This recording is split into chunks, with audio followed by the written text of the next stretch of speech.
अस्सलामुअलैकुम वरहमतुल्लाहि ताला वबरकातहू। तो जैसा कि अभी आपने एक वीडियो देखते होंगे, वायरल हो रहा होगा मोहम्मद अली फैजी के मुतालिक, जो मोहम्मद अली फैजी नेपाल के बारे में बताया जा रहा है कि मोहम्मद अली फैजी नेपाल में गया और नाप भी नहीं पड़ा और पैसा भी कुछ लेकर के वापस चला गया। लोगों ने तो ये बोल दिया कि चला आया, मगर उसके बारे में नहीं, उसकी वजाहत नहीं किया कि भाई आया क्यों, मामला क्या था। तो आप खुद देखेंगे इस वीडियो को, मोहम्मद अली फैजी खुद वजाहत कर रहे हैं कि मामला क्या था। आप इस वीडियो को पूरा देखेंगे तब समझ में आएगा। मगर हमारे आवाम में क्या है कि भाई पहले वीडियो को देखेंगे नहीं, उसके बाद हम कुछ तहकीक नहीं करेंगे, उल्टा पुल्टा अनाप शनाप बकना शुरू कर देंगे। तो आप चलिए शुरू कर दे इस वीडियो को पूरा। मुदस्सिर अमजदी बोल रहा हूँ। अच्छा, खैरियत से हो भाई? जी जी, अल्लाह का शुक्र, आपकी दुआएं हैं। माशाअल्लाह। फरमाइए, क्या हुक्म है? असल में ये आपकी एक वीडियो वायरल हो रही है शायद के नेपाल के कपिलवस्तु जिला की जो है, जिसमें कोई मौलाना जो है बहुत जो है आपके खिलाफ जो है बड़ी अजीब अजीब बात कर रहे हैं कि पैसा लेकर के नात नहीं पढ़े, भाग गए, ये किए वो किए, इस तरीके से। अच्छा, हाँ, तो वो क्या असलियत है और क्या हकीकत है, आप जी बता दें। असल में मैं कोई बात तो फोन पे नहीं करना चाहता हूँ, लेकिन आप पूछ रहे हो। जी आप वो मुदस्सिर भाई बोल रहे हो, मौलाना मुदस्सिर अमजदी? जी जी जी। अच्छा, वो अभी मेरी मुलाकात हुई थी गालिबन आपसे ना? हाँ हाँ, सिमडेगा में। सिमडेगा में। माशाल्लाह। मुदस्सिर भाई, जी आपको बता देता हूँ, जी हालांकि मैंने इस सिलसिले में किसी से फोन पे कोई बात नहीं की। जी अभी ये रात की बात है, मैं तो अभी घर पे आ गया। जी। दरअसल ये तारीख मैंने दी थी, एक लड़का है इश्तियाक नेपाली करके, माशाल्लाह, वो नात पढ़ते हो। हमारे घर पे आता जाता है। वो लड़का बहुत अच्छा लड़का है और बहुत मोहब्बत करता है मुझसे। मैं भी उससे बहुत मोहब्बत करता हूँ। छोटा है, अल्लाह ताला उसे उरूज दे। तो उसने जिद की कि भैया आप कोई तारीख दे दीजिए जी और प्रोग्राम हो जाए। तो हमने कहा बाबू, मैं जा रहा हूँ बगदाद शरीफ जी और मैं लौटूंगा तो सफर की थकान रहेगी, और फिर मेरा प्रोग्राम मुरादाबाद में है 17 को, और मुरादाबाद से यहाँ आना बहुत लंबा है। तो मैं अपने हिसाब से उधर ही की तारीख दे दूंगा, मेरे लिए जिद नहीं करो, मैं आ नहीं पाऊंगा। जी। लेकिन वो जिद पकड़ लिया, नहीं माना। तो मैंने कहा चलो ठीक है, तो तुम 18 को कर लो। अब ये तारीख तय हो गई, सारा कुछ हो गया, और उन्होंने मुझे 5,000 रुपए बतौर किराया भेजा। अच्छा। मैं बगदाद शरीफ में ही था। तो अब चूंकि वहाँ फोन पे वगैरह नहीं चल पाता है, वहाँ पता नहीं क्या मसला है कि वहाँ मतलब काम ही नहीं करता वो एप्लीकेशन। तो जब इन्होंने भेजा तो मुझसे बोले कि हज़रत चेक कर लीजिए। तो चेक नहीं हो पा रहा था कि आया है कि नहीं आया, तो मैं उनको कोई मतलब कंफर्म जवाब नहीं दे पाया। बहरहाल मैं आया बहुत लंबा सफर करके, और चूंकि बॉर्डर पार करना था तो हर हाल में 7 बजे से पहले मुझे भंसार करवा के बॉर्डर क्रॉस करना था। हालांकि वो प्रोग्राम मेरे घर से मुश्किल से 25 किलोमीटर नेपाल बॉर्डर है और 15 किलोमीटर अंदर, अच्छा अच्छा, मतलब 40 किलोमीटर मेरे घर का डिस्टेंस है। लेकिन अब चूंकि सफर मैंने बहुत लंबा किया था, मुरादाबाद की तरफ से मुझे आना था। तो अब मैं वहाँ पहुंचा, मैंने गाड़ी भंसार करवाई और मैं 8 बजे जलसे में पहुंच गया।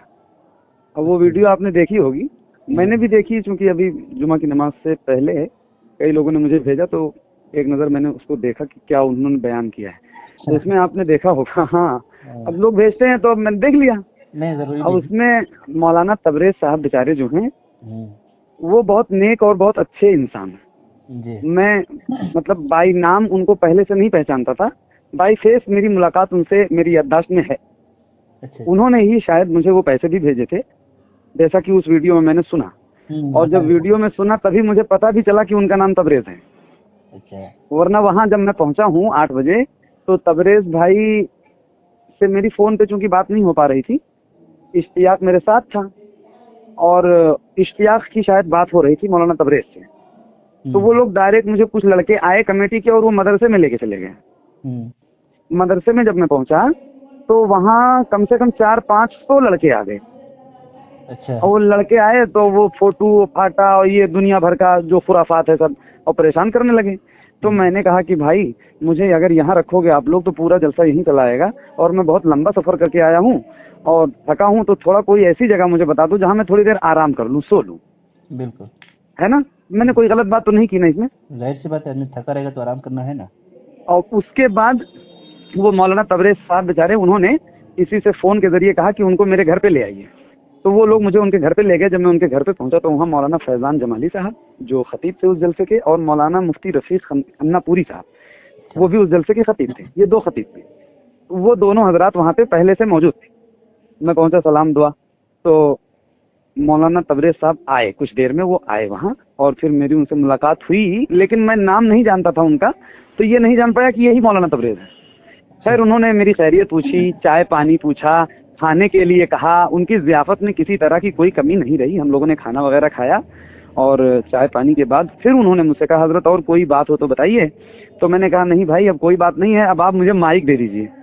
तो बोले, हजरत हमारे गांव भर का ये मशवरा है कि आप आराम कीजिए और हम लोग आपको लास्ट में माइक देंगे। तो हमने कहा टाइम लगभग क्या होगा, क्या तरतीब है? तो बोले कि मौलाना फैजान साहब की और मुफ्ती रफीक साहब की तकरीर हो जाए, इश्तियाक वगैरह नात पढ़ लें, लास्ट में आपको पढ़ाएंगे, 1-1:30 बज जाएगा, और अगर आप पढ़ दोगे तो लोग चले जाएंगे, इसलिए हम सब ने मशवरा किया कि आखिर में आपको पढ़ाएंगे। मैंने कहा कोई बात नहीं, अब मुझे थोड़ा सा आराम करा दो, मैं सो लूँ थोड़ी देर, जब आपकी मर्जी होगी तब मुझे ले जाना, लेकिन मुझे कोई डिस्टर्ब ना करे, मैं थका हुआ हूँ सफर से, और मैं थोड़ी देर आराम कर लूँ। तो उन्होंने एक अलग कमरे में मेरा इंतजाम भी किया, मौलाना तबरेज साहब ने बता भी रहे हो, इंतजाम किया अलग कमरे में, और अच्छे से इंतजाम किया माशाल्लाह। उनकी ज़ियाफत में किसी तरह की वाकई कोई कमी नहीं रही। और वो फिर मुझे सुला के और ये कह के कि अब हजरत जब मैं बुलाने आऊँगा तब आपको चलना है, इस बात को आप नोटिस कीजिए, और वो कहिए तो मैं भी रिकॉर्डिंग भी उनकी सुना दूँ जो वीडियो में बोले हैं वो। उन्होंने कहा कि मैं आपको जब लेने आऊँगा तब आपको चलना है, आप आराम कीजिए। मैंने कहा ठीक है कोई बात नहीं। अब वो चले गए स्टेज की तरफ, क्योंकि उनको और भी काम था। मौलाना एक मिसबाही साहब कोई थे, वो कमरे में आके बैठे, काफ़ी देर मौलाना फैजान वगैरह से बैठ के बातचीत होती रही। तो अब चूंकि वो मिसबाही साहब वहाँ बैठे थे तो मैं लेट नहीं पा रहा था उनके एहतराम में कि अब भाई वो बैठे हैं और मैं लेट जाऊं तो भी अजीब सी बात है, एक आलिम है, मौलाना फैजान बैठे हैं, तो अब अच्छा मैं ये कह भी नहीं सकता था कि आप चले जाइए, लेकिन अब मैं उनके एहतराम में ही वाकई बैठा रहा कि यार उलमा हैं यहाँ बैठे हैं, तो अब मैं लेटूं तो ये भी अच्छी बात नहीं है। तो कुछ देर के बाद मिसबाही साहब जो वहाँ बैठे थे कमरे में, उनका नाम मैं भूल रहा हूँ, मुझे याद नहीं आ रहा है, उनके पास फोन आया और उन्होंने कहा कि मौ फैजान साहब आप तैयार हो जाइए और चलिए स्टेज पे, आपका बयान होना है। अब मौलाना मौ फैजान साहब को तकरीर के लिए जैसे वो लेके गए, हालांकि इश्तियाक नेपाली की नात होनी थी और इश्तियाक ने पढ़ा नहीं था, मतलब इश्तियाक ने भी नहीं पढ़ा था, मौलाना फैजान की तकरीर भी बची थी, मुफ्ती रफीक खन्नापुरी की तकरीर भी बची थी, उनके बाद मुझे पढ़ना था। और जैसे उनको वो लेके गए वैसे ही 3-4-5 लड़के आए मेरे पास कमरे में और बोले कि आप तैयार हो जाइए। तो अब जब वो लोग कमरे से चले गए थे मौ फैजान वगैरह, तो मैं लेट गया था। अब मैंने कहा भाई आप लोग जाओ, अभी जब मेरा टाइम होगा तो मौलाना तबरेज साहब आएंगे और जब वो आएंगे तब मैं चलूंगा। उन्होंने मुझसे यही बात कही। खैर वो लोग चले गए, फिर कुछ लोग आए 5-7 मिनट में, उनको भी मैंने वो बात समझा दी, फिर वो लोग चले गए, फिर कुछ लोग आए, बुतुल ए बेटा खामोश हो जाओ, फिर कुछ लोग आए। अब वो लोग जो आए तो उन लोगों से मैंने जब ये बात कही कि भाई मौलाना तबरेज साहब ने हमसे कहा है कि हजरत आप आराम कीजिए, जब आपको पढ़ना होगा तो हम ले चलेंगे, तब आप चलिएगा। तो बोले उन लोगों ने कहा कि मौलाना तबरेज जिम्मेदार हैं कि हम लोग जिम्मेदार हैं, कमेटी के हम लोग हैं, चंदा हम करें और मौलाना तबरेज आपको ले जाएंगे। मौलाना तबरेज कौन है? अच्छा। तो हमने कहा यार ये एक जलसे के कई मालिक हैं क्या? तो मैंने कहा भाई अभी मौलाना फैजान की तकरीर भी नहीं शुरू हुई है, मुफ्ती रफीक साहब की पूरी तकरीर बची हुई है, 2 तकरीरें आपके पास बची हुई हैं, मुझे थोड़ी देर आराम कर लेने दो। मेरी 2 साल पहले तबीयत बहुत ज़्यादा ख़राब हुई थी, तो मैं थोड़ा सा एहतियात करता हूँ, मुझे अपने ए बेटा रुको, बात कर रहा हूँ फ़ोन पे, दौड़ो नहीं। तो मैंने कहा मेरी तबीयत 2 साल पहले ख़राब हुई थी, तो अब उसमें थोड़ा सा मैं एहतियात करता हूँ और अपने हिसाब से थोड़ा सा मैं चाहता हूँ कि मैं आराम कर लूँ, चूँकि लोग आते हैं सुनने के लिए, तो उन लोगों ने जैसे यूट्यूब वगैरह पे सुना हुआ होता है वैसे ही सुनना चाहते हैं। जो मैं थक जाऊँगा 2-2.5-3 घंटा वहाँ स्टेज पर बैठ के, तो मैं क्या पढ़ूंगा? अच्छा ये बात लगभग 11:15 बजे रात की है और मुझे पढ़ना है कब? 1 बजे। 2 तकरीरें हो जाएंगी उसके बाद, अभी 11:15 बज रहे हैं, इश्तियाक नेपाली खड़े भी नहीं हुए हैं, मौलाना फैजान की तकरीर बाकी है, मुफ्ती रफीक की तकरीर बाकी है, उसके बाद मुझे पढ़ना है, आप समझो। तो मैं जब ये बात उनसे मैंने कही कि मुझे थोड़ा सा आराम करने दो, आपके यहाँ के जो आलिम हैं उनसे मेरी बात हो चुकी है ऑलरेडी, और उन्होंने ये कहा मैं आऊँगा बुलाने तब चलना। तो बोले वो कोई जिम्मेदार है क्या? हम लोग कमेटी के हम जिम्मेदार हैं, हम जाएंगे बुलाने के, हम ले जाएंगे अपने हिसाब से कि उनके हिसाब से। तो मैंने कहा ऐसी बात ना करो भाई, ऐसे नहीं बोला जाता है, वो आलिम हैं और आपके यहाँ के इमाम होंगे या कोई जिम्मेदार आदमी होंगे, उन्होंने कहा है तो उनकी बात का लिहाज रखो। तो बोले कि अरे तुम लोगों को खाली सोने के लिए और खाने के लिए बुलाया है? अच्छा ये जुमला? हाँ, तुम लोग खाली सोने और खाने के लिए आए हो जलसे में, हमारी चले तो हम किसी आलिम को बुलाए ही ना तकरीर करने के लिए, ना नात पढ़ने के लिए। जितने आलिम आते हैं खाली खाते हैं सोते हैं। उधर एक मौलाना सो रहा है और एक तुम सो रहे हो, मतलब मुफ्ती रफीक साहब उधर सो रहे थे, अच्छा उनको भी कि उधर एक सो रहा है और एक तुम सो रहे हो, ऐसे।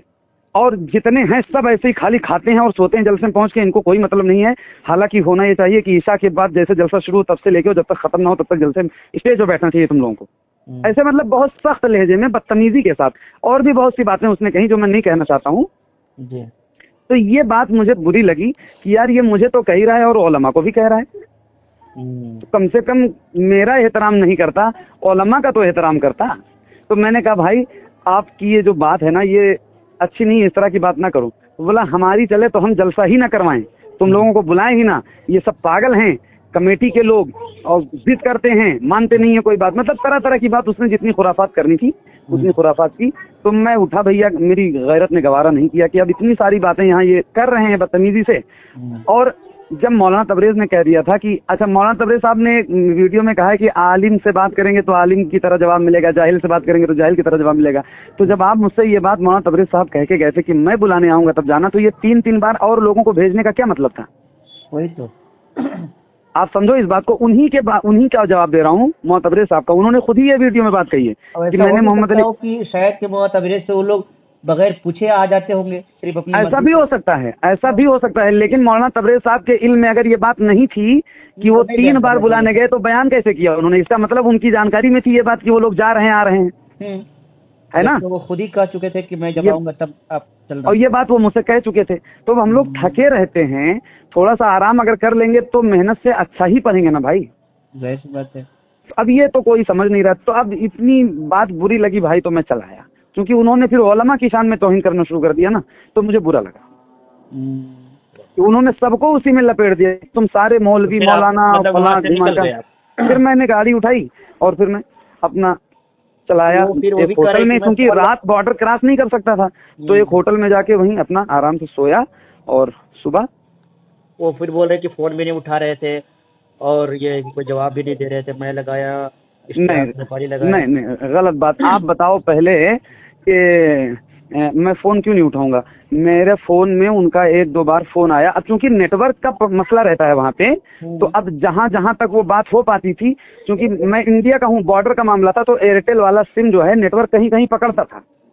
तो अब जब पकड़े तो उठाऊं, लेकिन बात हो ही ना पाए, ना मेरी बात उनसे हो पाए ना उनकी बात मुझसे हो पाए, क्योंकि नेटवर्क का मसला था। तो जब एयरटेल वाला नेटवर्क कभी कभी पकड़ ले तो आ जाता था फोन, लेकिन फोन उठाने के बाद बात हो नहीं पाती थी। और व्हाट्सएप पे आता था तो कनेक्टिंग लिख के आता था, बात नहीं हो पाती थी कोई क्लियर मुझसे। यही मसला है। अब बताएं ना कि अब इसमें मेरी क्या खता है, आप बताइए। ऐसे हालात जब बनेंगे, कोई भी आदमी बदतमीजी करेगा तो अब वहाँ बदतमीजी करने के बाद वहाँ कोई रुकेगा? आप बताओ। कभी नहीं। इस तरीके से जुमले मतलब ये नहीं बोलना चाहिए। और जब वो खुद ही बोल के गए थे कि भाई मैं आऊंगा तब आप जाना, तो फिर तो क्या मतलब? या तो उनको भेजना नहीं चाहिए था, या लोग जा रहे थे बार बार और आपको खबर थी तो इसका मतलब आपकी रजा थी उसमें। अगर आप चले भी आए तो पहले तहकीक करके तब बोलना चाहिए उनको स्टेज पे। अब ये समझिए कि आपकी तरह ये वीडियो फैल रही है और आपकी मान के चलिए कि इस तरीके से लोग तौहीन भी कर रहे हैं, तरह तरह के कमेंट भी कर रहे हैं, तो अच्छा नहीं लगता है। नहीं, कमेंट वगैरह तो ना मैं पढ़ता हूँ और ना मेरे पास इतना टाइम है, लेकिन है ना? और ये जो इस तरह की चीजें जो लोग फैलाते हैं उनको एक बार कम से कम तहकीक की जरूरत है। जैसे आपने अभी तक ना कोई वीडियो शेयर की होगी जहां तक मुझे उम्मीद है, और ना किसी को भेजा होगा। आपने मुझे फोन किया ना, पूरी तफ्तीश की, मैंने आपको पूरी बात बताई। और मैं फिर ये बात बता रहा हूँ कि मौलाना तबरेज की जियाफत में किसी तरह की कोई कमी नहीं थी वल्लाह। हाँ, वो जब तक थे कि मैंने वो जब तक थे, ये बात मैं भी कबूल कर रहा हूँ, बता रहा हूँ आपको, वो जब तक थे तब तक किसी तरह की कोई बात नहीं हुई। उनके जाने के बाद ही ये सारे मामला पेश आने लगे। चलिए, ये माशाल्लाह, या तो फिर उन कमेटी वालों में और मौलाना तबरेज में कुछ ऐसा आपसी रंजिश हो जिसकी वजह से उन लोगों ने ऐसा किया हो।